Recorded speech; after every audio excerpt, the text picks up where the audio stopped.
നമസ്കാരം. സാങ്കേതിക വിദ്യയുടെ വളർച്ചയോടെ പാഴ്വസ്തുക്കളിൽ നിന്ന് വിലപിടിപ്പുള്ള ലോഹങ്ങൾ വേർതിരിച്ചെടുക്കുന്ന പ്രവണത വർദ്ധിച്ചു വരികയാണ്. ഇതിൽ ഏറ്റവും ഒടുവിലായി പുറത്തുവരുന്ന വാർത്ത സിം കാർഡുകളിൽ നിന്ന് സ്വർണം വേർതിരിച്ചെടുക്കുന്ന ഒരു ചൈനീസ് യുവാവിൻ്റെ വീഡിയോയാണ്. ഉപയോഗശൂന്യമായ സിം കാർഡുകളിൽ നിന്നും ചിപ്പുകളിൽ നിന്നും ഏകദേശം 191 ഗ്രാം സ്വർണം വേർതിരിച്ചെടുത്ത ഖിയാവോ എന്ന യുവാവ് സോഷ്യൽ മീഡിയയിൽ വൈറലായതോടെ വലിയൊരു വിഭാഗം ആളുകൾ ഈ സ്വർണ്ണവേട്ട പരീക്ഷിക്കാൻ ഒരുങ്ങുകയാണ്. എന്നാൽ കാണുന്നത്ര ലളിതമോ സുരക്ഷിതമോ അല്ല ഈ പ്രക്രിയ എന്നതാണ് വാസ്തവം. ശാസ്ത്രീയമായ അറിവില്ലാതെ ഇത്തരം പരീക്ഷണങ്ങൾ നടത്തുന്നത് മാരകമായ ആരോഗ്യ പ്രശ്നങ്ങൾക്കും അപകടങ്ങൾക്കും കാരണമാകുമെന്ന് വിദഗ്ധർ മുന്നറിയിപ്പ് നൽകുന്നു. ചൈനയിലെ ഗുവാങ്ഡോങ് പ്രവിശ്യയിൽ നിന്നുള്ള ഖിയാവോ ലോഹങ്ങൾ ശുദ്ധീകരിക്കുന്നതിൽ വിദഗ്ധനാണ്. 5 ദശലക്ഷത്തിലധികം ആളുകൾ കണ്ട അദ്ദേഹത്തിൻ്റെ വീഡിയോയിൽ സിം കാർഡുകൾ രാസലായനികൾ നിറഞ്ഞ ബാരലുകളിലിട്ട് വിവിധ രാസപ്രവർത്തനങ്ങളിലൂടെ സ്വർണം വേർതിരിക്കുന്നത് കാണാം. ഏകദേശം $29,000 മൂല്യമുള്ള സ്വർണമാണ് അദ്ദേഹം ഇത്തരത്തിൽ നിർമ്മിച്ചെടുത്തത്.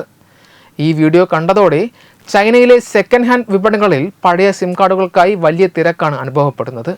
എന്നാൽ ഇതിന് പിന്നിലെ യാഥാർത്ഥ്യം ഖിയാവോ തന്നെ വെളിപ്പെടുത്തിയിട്ടുണ്ട്. താൻ 191 ഗ്രാം സ്വർണം വേർതിരിച്ചെടുത്തത് വെറും സിം കാർഡുകളിൽ നിന്നല്ല, മറിച്ച് ഏകദേശം 2 ടണ്ണോളം വരുന്ന ഇലക്ട്രോണിക് അവശിഷ്ടങ്ങളിൽ നിന്നാണെന്ന് അദ്ദേഹം വ്യക്തമാക്കുന്നു.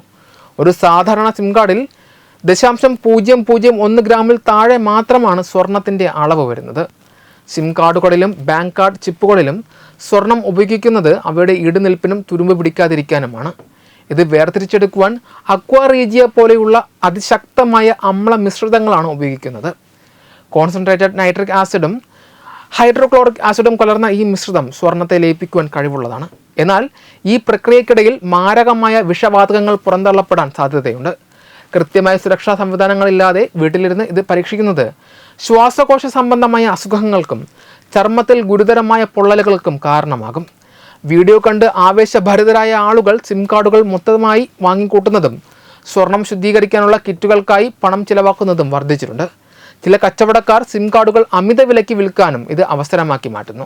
എന്നാൽ പ്രൊഫഷണൽ പരിശീലനമില്ലാതെ ഇത്തരം കാര്യങ്ങൾ ചെയ്യുന്നത് പണം നഷ്ടപ്പെടുത്തുക മാത്രമല്ല, വലിയ അപകടങ്ങൾ ക്ഷണിച്ചു വരുത്തുക കൂടിയാണ്.